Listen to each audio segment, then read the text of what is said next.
En un mundo donde la humanidad ha conquistado el hambre, la peste y la guerra, surge una nueva pregunta.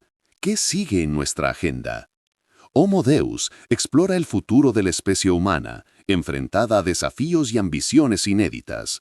Alcanzar la inmortalidad, la felicidad perfecta y convertirse en dioses. Con un estilo provocador y brillante, Harari invita al lector a reflexionar sobre el destino de nuestra especie y los riesgos de jugar con fuerzas que apenas comenzamos a entender. Antes de empezar, en el link del perfil te enseño cómo descargar el audiolibro gratis en Amazon. Punto clave 1. La humanidad ha superado sus mayores amenazas: hambre, peste y guerra. Durante milenios, la humanidad vivió bajo el peso de tres grandes flagelos: el hambre, las epidemias y la guerra. Estas tragedias eran tan frecuentes y devastadoras que fueron percibidas como fuerzas naturales o castigos divinos, imposibles de erradicar. Generación tras generación vivió con el temor constante de una mala cosecha, una plaga repentina o la irrupción violenta de ejércitos enemigos. Cada año millones morían por estas causas. Sin embargo, en el umbral del siglo XXI, la humanidad despierta con una nueva realidad. El hambre ya no es una amenaza natural e incontrolable, sino un problema técnico, logístico o político. Las hambrunas masivas que solían diezmar poblaciones ahora se consideran escándalos y fracasos de gestión, no fatalidades inevitables. En la mayoría del mundo, incluso las personas más pobres reciben suficientes calorías para sobrevivir. Más aún, hoy mueren más personas por comer en exceso que por falta de comida. La obesidad se ha convertido en un problema más letal que la desnutrición. En cuanto a las epidemias, las grandes plagas del pasado, como la peste negra, la viruela o la gripe española, son episodios cada vez más improbables. La medicina moderna, la vacunación, la higiene y las redes de información han reducido drásticamente la incidencia y el impacto de las enfermedades infecciosas. Incluso cuando surgen nuevas amenazas, como el VIH o el ébola, la respuesta internacional, la investigación científica y las políticas sanitarias logran contenerlas y mitigar su daño. La mayoría de las muertes actuales se deben a enfermedades no infecciosas, como el cáncer o las enfermedades cardiovasculares. La guerra, finalmente, ha dejado de ser un estado permanente entre naciones poderosas.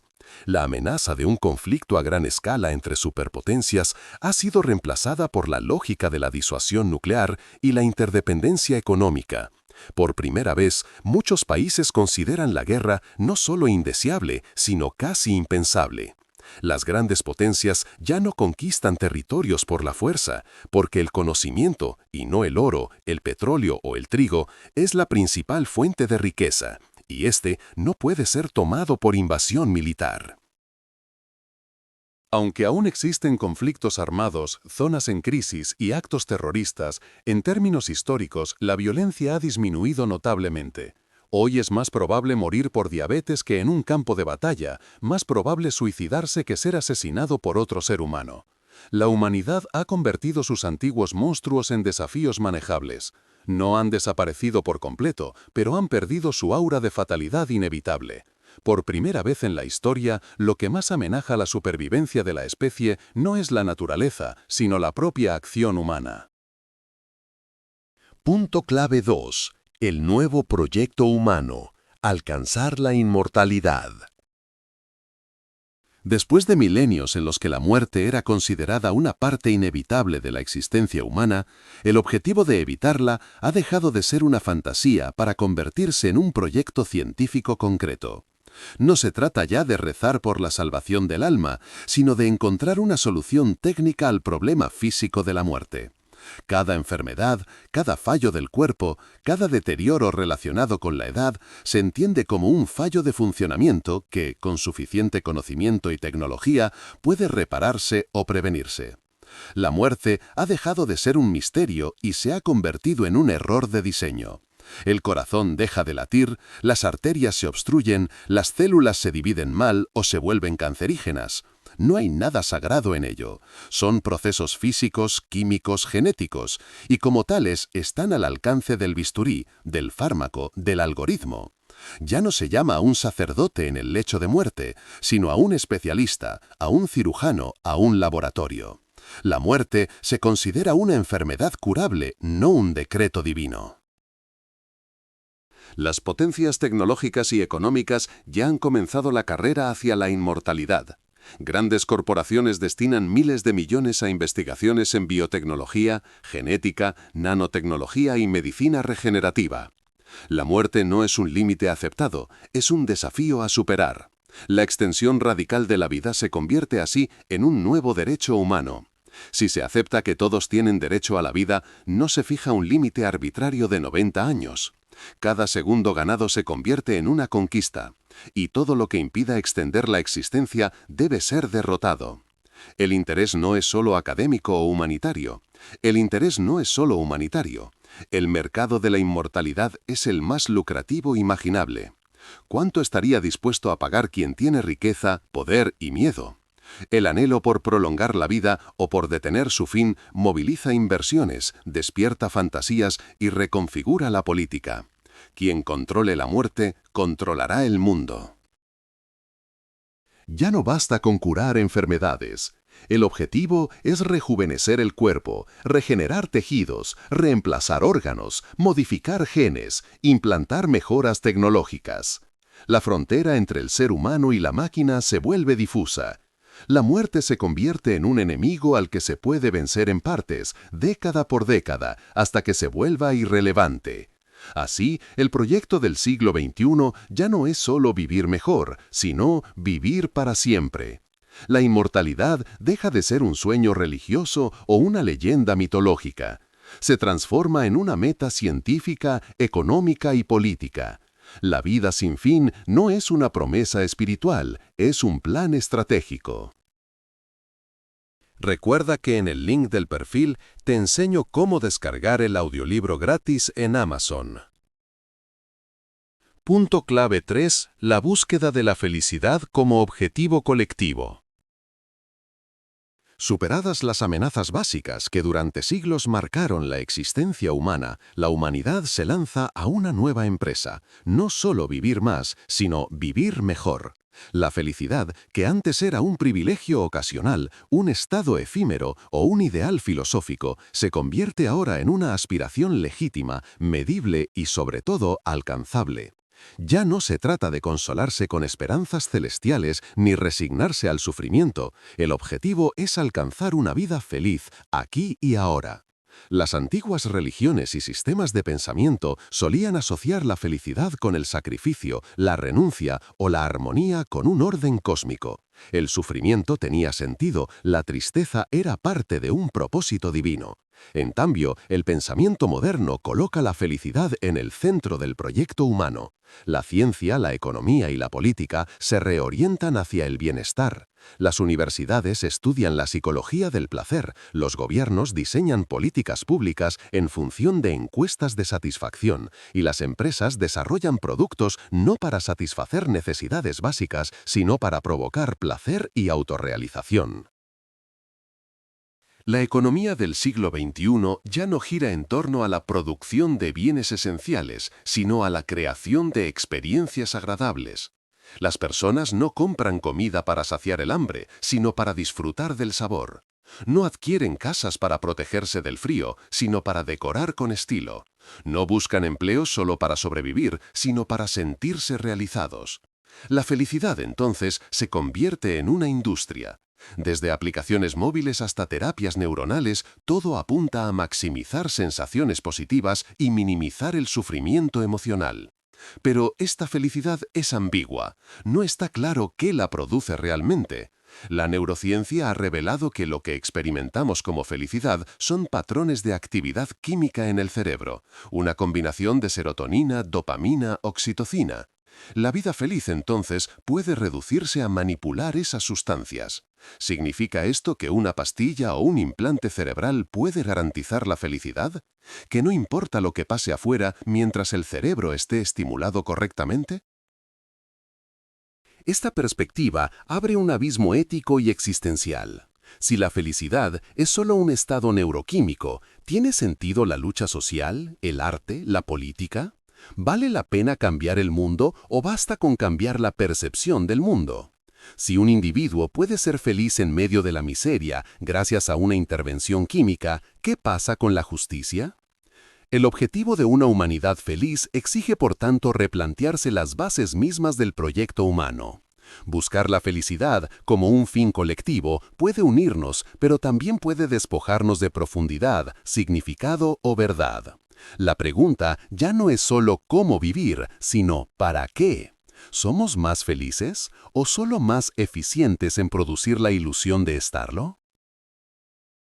Punto clave 4. El surgimiento del humanismo como religión dominante. Durante gran parte de la historia, las fuentes últimas de verdad y autoridad se ubicaron fuera del ser humano, en los dioses, en la naturaleza o en textos sagrados. Las decisiones más importantes dependían de interpretar la voluntad divina, los ciclos cósmicos o las escrituras reveladas. La humanidad, en ese contexto, era vista como subordinada a poderes superiores, incapaz de determinar por sí misma el sentido de la vida o el camino correcto a seguir. Pero esa estructura se ha desmoronado. A medida que el conocimiento científico avanza, las religiones tradicionales pierden terreno. No porque hayan sido refutadas, sino porque ya no ofrecen soluciones prácticas a los desafíos contemporáneos.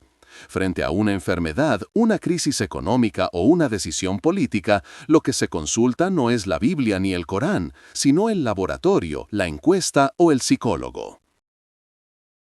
En este vacío ideológico, el humanismo se alza como la nueva fe dominante. No se presenta como una religión en el sentido clásico, pero cumple las mismas funciones. Ofrece un sistema de valores, una narrativa sobre el universo y un criterio para distinguir lo bueno de lo malo. Su principio central es claro y contundente. El ser humano es la fuente suprema de significado y autoridad. El humanismo afirma que la experiencia interior, los sentimientos y deseos del individuo son el estándar último para tomar decisiones. Si algo te hace feliz, es bueno. Si te causa sufrimiento, es malo. La voz de la conciencia sustituye al mandamiento divino. Las elecciones personales, incluso las más trascendentales, se justifican en el lenguaje de la autenticidad. Es lo que siento, es mi verdad, es mi camino. Esta fe en el yo se manifiesta en todos los ámbitos. En la política, el voto de cada ciudadano expresa su voluntad soberana. En el arte, la expresión individual se valora por encima de las reglas académicas. En la economía, el cliente tiene siempre la razón. En la medicina, el paciente elige su tratamiento. En la educación, el maestro debe cultivar el potencial único de cada alumno. El humanismo no es homogéneo. Tiene varias ramas que a veces entran en conflicto. El humanismo liberal exalta la libertad individual. El humanismo socialista enfatiza la igualdad. El humanismo evolutivo celebra la superación del ser humano mediante la ciencia y la tecnología. Pero todos coinciden en colocar al Homo sapiens en el centro del universo y su experiencia interior como brújula moral. La paradoja es que esta religión, centrada en el ser humano, florece justo cuando la biología, la inteligencia artificial y la neurociencia comienzan a cuestionar la existencia misma del yo. El humanismo sostiene que cada persona es única e irrepetible, dotada de un alma o al menos de una identidad estable. Pero la ciencia empieza a revelar que el yo es una construcción ilusoria, un flujo de procesos sin núcleo fijo.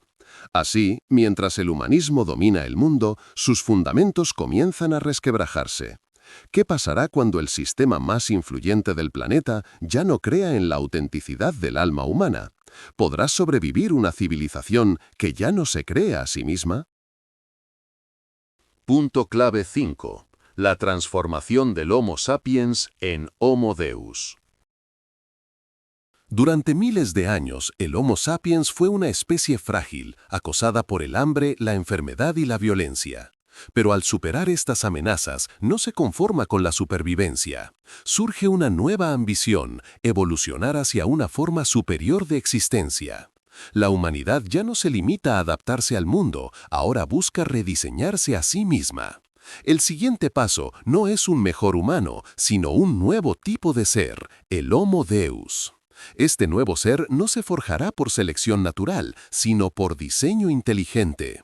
Por primera vez en la historia, las decisiones sobre la evolución no serán tomadas por la ciega naturaleza, sino por algoritmos, ingenieros y biotecnólogos. A través de la ingeniería genética, se podrá modificar el ADN para corregir enfermedades, potenciar capacidades o crear combinaciones inéditas. Con la biotecnología y la neurociencia, se podrán mejorar cuerpos y cerebros, expandiendo memoria, percepción y emoción. La cibernética permitirá integrar tecnología directamente en el cuerpo y la mente. El límite entre lo humano y lo artificial comenzará a disolverse. Un niño nacido en el siglo XXI podría llevar genes editados, implantes neuronales y sensores biológicos. Su inteligencia podría estar conectada a una red que potencie sus habilidades, y sus decisiones podrían estar influenciadas por algoritmos predictivos que conocen sus preferencias mejor que él mismo. No se trata solo de prolongar la vida o evitar enfermedades, sino de rediseñar la experiencia humana. La muerte podría volverse opcional, la felicidad programable, el sufrimiento evitable. La visión del Homo Deus incluye individuos con cuerpos modificados, mentes expandidas y capacidades más allá de cualquier cosa que el Homo sapiens haya conocido. Esta transformación plantea una ruptura radical con el pasado. Durante siglos, los humanos se describieron a sí mismos como creados por un Dios. Ahora se colocan en el lugar del Creador. La promesa del paraíso ya no se proyecta en el cielo, sino en los laboratorios. La redención no depende del juicio divino, sino del avance científico. Pero esta ascensión también abre brechas profundas. ¿Quién decidirá quién puede convertirse en Homo Deus? ¿Qué ocurrirá con los que no puedan pagar mejoras? ¿Qué pasará con la idea de igualdad entre seres humanos si algunos alcanzan niveles de existencia inalcanzables para otros? El nuevo proyecto de la humanidad ya no es entender el cosmos o alcanzar la salvación. Es superar los límites biológicos de la especie. El Homo sapiens se convierte en su propio proyecto, su propio laboratorio, su propio Dios. El futuro no está en las estrellas, sino en los circuitos, los genes y los datos. La evolución ha pasado del lento ritmo de la selección natural al vértigo de la ingeniería. Y el próximo capítulo ya no pertenece a los humanos, sino a quienes vengan después. Punto clave 6.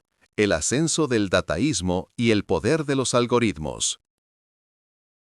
En la nueva era que se perfila, los datos se convierten en el elemento más valioso del universo. Todo puede ser traducido a datos: los genes, las emociones, las decisiones políticas, los mercados, los vínculos sociales. La comprensión de la realidad ya no se basa en narrativas, religiones o ideologías, sino en el procesamiento eficiente de información. El conocimiento, la autoridad y hasta el sentido de la existencia comienzan a girar en torno al flujo y análisis de datos. Este nuevo sistema de creencias, emergente pero ya influyente, recibe el nombre de datismo. No ofrece mitos ni profetas, sino una lógica clara. Cuanto más libre y eficiente sea el flujo de información, mejor. Si algo impide el procesamiento de datos, es malo. Si lo favorece, es bueno. La verdad se convierte en aquello que maximiza la computación. El dataísmo reemplaza la fe en el alma humana por la fe en los algoritmos. Un algoritmo no es más que un conjunto de reglas y cálculos para tomar decisiones. Pero cuando los algoritmos se vuelven capaces de analizar millones de variables, de aprender por sí mismos, de predecir comportamientos mejor que los propios humanos, su influencia se torna decisiva. Ya no se limitan a recomendar películas o rutas de tráfico. Toman decisiones médicas, asignan créditos bancarios, seleccionan candidatos laborales y hasta diagnostican estados de ánimo. El dataísmo afirma que los organismos vivos no son más que sistemas de procesamiento de datos.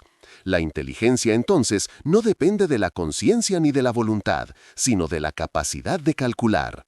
Bajo esta lógica, los sentimientos, las decisiones morales y los actos creativos pueden ser descifrados, codificados y replicados por sistemas artificiales. Las consecuencias son inmensas. Si los algoritmos nos conocen mejor que nosotros mismos, ¿por qué seguir confiando en la intuición o en el juicio personal? Si una inteligencia artificial puede predecir con más precisión a quién amar, qué estudiar o cómo tratar una enfermedad, ¿para qué mantener el mito del individuo autónomo? El poder del dataísmo se manifiesta también en su neutralidad aparente. No necesita convencer con discursos, se impone por eficacia. Si un sistema basado en datos produce mejores resultados que cualquier humano, será adoptado. No hace falta creer en él, basta con usarlo. Sin embargo, esta lógica plantea dilemas profundos. ¿Qué lugar queda para la libertad humana en un mundo dominado por algoritmos? ¿Qué sentido tiene la experiencia personal si una red artificial puede comprenderla y manipularla mejor? ¿Qué ocurre con la ética, la responsabilidad, el arte o el amor cuando son reducidos a flujos de información? El dataísmo no busca destruir las viejas religiones, simplemente las vuelve obsoletas. La autoridad ya no emana de un dios o del yo interior, sino del sistema.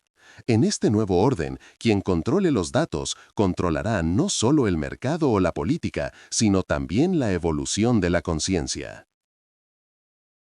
Punto clave 7. El peligro de perder el control sobre nuestras creaciones tecnológicas. La humanidad ha demostrado una capacidad sin precedentes para crear herramientas poderosas. Pero con cada nuevo avance surge el riesgo de que estas herramientas adquieran vida propia y escapen al control de sus creadores. El desarrollo de inteligencias artificiales, algoritmos autónomos y redes interconectadas abre la posibilidad de que los seres humanos dejen de ser los protagonistas de la historia. Durante siglos, las herramientas fueron extensiones del cuerpo o de la mente humana. Un martillo amplificaba la fuerza del brazo, una calculadora la capacidad de cómputo. Pero hoy, las tecnologías comienzan a tomar decisiones sin supervisión humana directa. Un algoritmo financiero puede desencadenar un colapso bursátil en cuestión de segundos. Un dron puede identificar y eliminar objetivos sin intervención humana. Un sistema médico puede diagnosticar enfermedades con más precisión que cualquier médico. Estas inteligencias no necesitan malicia para volverse peligrosas. Basta con que sus objetivos no coincidan perfectamente con los nuestros. Un programa diseñado para maximizar la eficiencia podría decidir que los humanos son ineficientes. Un sistema orientado a proteger la seguridad podría concluir que la libertad representa un riesgo. La dificultad radica en la complejidad. Las redes neuronales artificiales, por ejemplo, no ofrecen explicaciones claras de sus decisiones. Funcionan como cajas negras. Generan resultados sin que ni siquiera sus programadores puedan entender completamente cómo llegaron a ellos. Esta opacidad es peligrosa porque impide ejercer un control ético o político efectivo. El problema no es solo técnico, sino filosófico. Las tecnologías actuales no imitan a la inteligencia humana, sino que siguen caminos distintos. No buscan comprender el mundo, sino procesarlo. No necesitan emociones, conciencia o sentido. Son sistemas que optimizan resultados según parámetros definidos. Pero esos parámetros los define alguien. Y ese alguien, en muchos casos, es una corporación, un gobierno o un grupo de ingenieros. Al delegar decisiones a sistemas que no comprenden los valores humanos, se corre el riesgo de deshumanizar la sociedad. No porque las máquinas se rebelen, sino porque los humanos abdican su juicio en favor de una eficiencia ciega. Las decisiones ya no se basan en empatía, deliberación o experiencia, sino en cálculos opacos que nadie puede cuestionar. Este peligro se agrava por la velocidad. Las tecnologías evolucionan más rápido que las leyes, las instituciones o la ética. Las democracias, diseñadas para deliberar, no pueden seguir el ritmo de las innovaciones que transforman la vida cotidiana en meses. Las sociedades se ven obligadas a adaptarse, sin tiempo para comprender ni para elegir. En última instancia, el mayor riesgo no es que las máquinas nos odien, sino que se vuelvan indiferentes. Que el futuro sea modelado por sistemas que no comprenden el valor del sufrimiento, del amor o del arte. Que, en nombre de la eficacia, terminemos marginados por nuestras propias creaciones. Que, al diseñar inteligencias no humanas, terminemos diseñando un mundo donde el humano ya no tenga lugar. Punto clave 8. El fin del libre albedrío ante la supremacía del Big Data. Durante siglos, la cultura occidental se ha fundamentado en la idea de que los humanos son agentes libres, dotados de voluntad propia. La noción del libre albedrío sostiene que las decisiones emanan del interior de cada individuo, de su alma, de su yo auténtico. Este supuesto ha dado forma a la política democrática, al mercado capitalista, al sistema judicial y a la educación moderna. Se vota, se compra, se castiga o se premia bajo la premisa de que cada persona elige libremente lo que hace.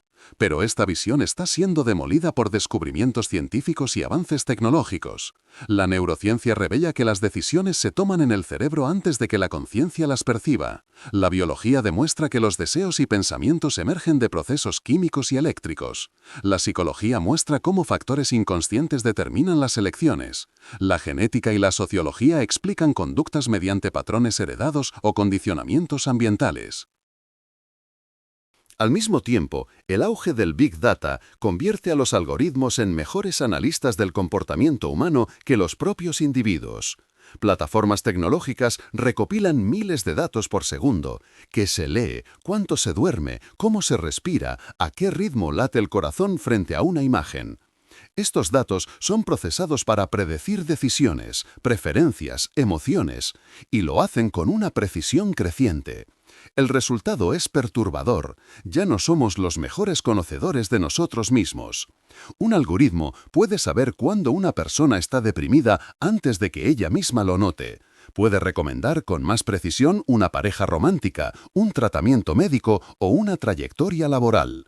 En vez de preguntarse ¿qué quiero?, el individuo podrá consultar qué sugiere el sistema.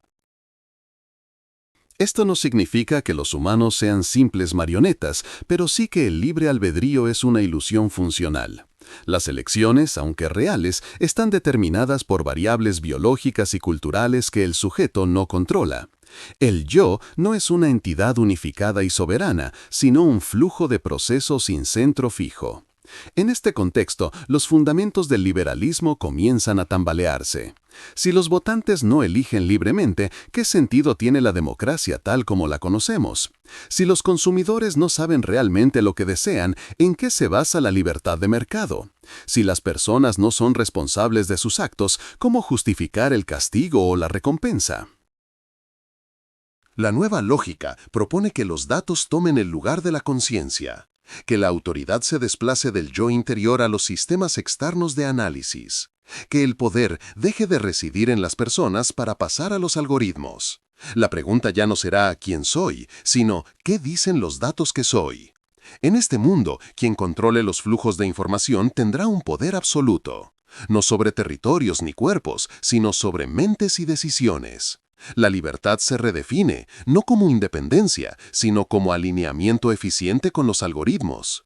Y el individuo, lejos de ser el centro de la realidad, se convierte en un nodo más en una vasta red de información. Una red donde el albedrío es reemplazado por la predicción y la identidad por el perfil estadístico. Punto clave 9. La aparición de la clase inútil. A medida que los algoritmos se vuelven más potentes, rápidos y versátiles, millones de personas podrían quedar fuera del mercado laboral no por falta de voluntad, sino por falta de relevancia económica. Ya no se trata del desempleado que espera una nueva oportunidad, sino del individuo que no tiene nada que ofrecer que las máquinas no hagan mejor. Esta nueva clase, no explotada, sino ignorada, constituye la llamada clase inútil. No es una etiqueta moral, sino funcional. Son personas que el sistema no necesita. No hay tareas que delegarles, ni trabajos que justifiquen su formación o existencia dentro del engranaje productivo. El problema no será la explotación, sino la exclusión. La revolución del aprendizaje automático hace que incluso profesiones complejas sean vulnerables. Un algoritmo puede diagnosticar enfermedades con mayor precisión que un médico humano. Puede gestionar inversiones mejor que un corredor de bolsa. Puede ofrecer tutorías más personalizadas que un maestro. La creatividad, la intuición y la empatía, otrora bastiones humanos, ya no son territorios seguros. Lo que antes tomaba años de experiencia, ahora lo hace una red neuronal entrenada en semanas. Las personas desplazadas no encontrarán fácilmente nuevas profesiones porque el ritmo de reinvención personal no podrá seguir el ritmo del cambio tecnológico. ¿Y entonces qué les quedará? Muchos buscarán refugio en drogas legales, entretenimiento inmersivo o realidades virtuales. No será una conspiración, sino una estrategia para mantener la paz social, ofrecer distracciones, placeres y sentido artificial a quienes ya no tienen una función productiva. El mayor reto no será económico, sino existencial. En una sociedad donde el valor está determinado por la eficiencia de procesamiento de datos, ¿cómo justificar la existencia de aquellos que no procesan nada que el sistema necesite? ¿Cómo preservar su dignidad, sus derechos, su voz? El futuro podría dividirse no solo entre ricos y pobres, sino entre los mejorados y los irrelevantes, entre quienes dominan los algoritmos y quienes son analizados por ellos, entre los diseñadores del futuro y los olvidados por él. Acciones clave para implementar. Acciones prácticas que puedes aplicar hoy mismo inspiradas en Homo Deus. Cuestiona tus decisiones libres.